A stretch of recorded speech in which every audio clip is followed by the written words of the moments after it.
thanks for watching this Mapbox tutorial. In this video, I'll show you how to add a data label to a location on your Mapbox map. So in this case, I'm going to add a text label to this 3D building that I had created. So I'm going to click on Add Layer, and I'm going to choose my building layer that I had created, and I'm going to change the type from fill to a symbol. It's an icon or text label. Go back to style.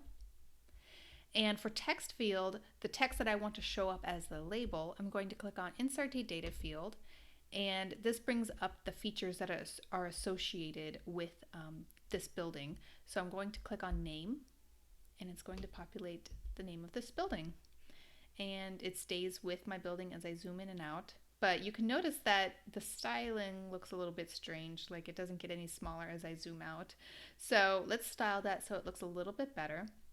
But we don't have to reinvent the wheel. We can apply the styling of this label to the same way that the other points of interest are styled in this map. So click on Size, click on Apply Existing Value.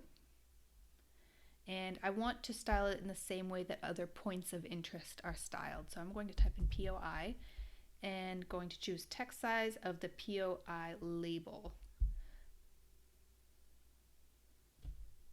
And so you can see that the size of this label is going to continue to go down as I zoom out until I hit 10, and then it's going to be 0.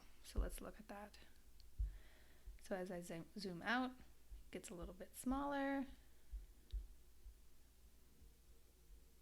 until I get past 10, and it's gone. And when I zoom back in, it starts showing back up.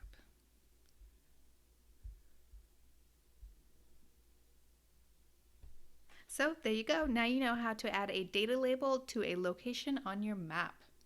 Thanks for using Mapbox, and keep building.